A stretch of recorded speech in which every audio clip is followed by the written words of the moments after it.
आपण पुणे शहरात जे अपघात होत आहेत या दृष्टीने आपण रेग्युलर बेसिसवर ड्रंक अँड ड्राईव्हची मोहीम राबवत आहे. प्रत्येक आठवड्यामध्ये साधारण एक 3 ते 4 वेळा ही मोहीम राबवतो आणि याच्यामध्ये पुणे शहरातील वेगवेगळ्या भागामध्ये मोहीम राबवली जाते.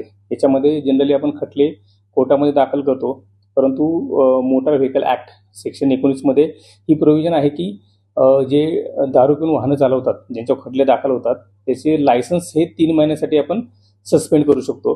ह्याबाबत आम्ही ह्यापूर्वी पण खटले पाठवत होतो, परंतु आता 100% आपण जे खटले आपण याच्यामध्ये जे खटले केलेले आहेत त्याच्यामध्ये पूर्ण प्रस्ताव आपण आरटीओला पाठवत आहोत. यावर्षी आपण जवळपास 1684 केसेसमध्ये ड्रंक अँड ड्राईव्हची कारवाई केलेली आहे आणि आपण सगळेच प्रस्ताव आरटीओकडे त्यांचं लायसन्स आहे 3 महिन्यासाठी सस्पेंड करण्यासाठी पाठवत आहोत. कायद्यामध्ये अशी प्रोव्हिजन आहे की 3 महिन्यासाठी सस्पेंड करण्याची प्रोव्हिजन आहे आणि भविष्यामध्ये त्यांनी परत ऑफेन्स केला तर त्याच्यामध्ये ते भविष्यामध्ये आरटीओ लायसन्स रद्द पण करू शकतात.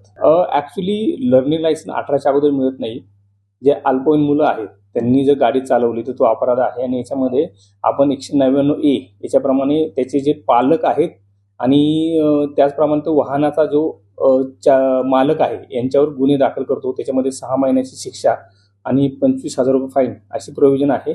त्याचप्रमाणे ते वाहनाचं लायसन्स आहे किंवा रजिस्ट्रेशन आहे ते 12 महिन्यासाठी रद्द होतं. त्याचप्रमाणे जो मुलगा आहे त्याला वयाच्या 25 वर्षापर्यंत लायसन्स मिळत नाही अशी प्रोव्हिजन आहे. त्यानुसार आपण 4 ते 5 केसेस 199A प्रमाणे यापूर्वी आपण दाखल केलेले आहेत आणि याच्यामध्ये आपण विशेष ड्राईव्ह घेऊन भविष्यामध्ये पण आपण ही जास्तीत जास्त सक्त स्वरूपाची कारवाई करण्याचा आपला प्रयत्न चालू आहे. याच्यामध्ये पुन्हा त्याचा प्रस्ताव जाईल आणि याच्यामध्ये आरटीओला पॉवर्स आहेत, ते कायमस्वरूपी पण लायसन्स रद्द करू शकतात. पण हे पॉवर्स पूर्ण आरटीओचे आहे आणि ते त्यांच्याप्रमाणे कारवाई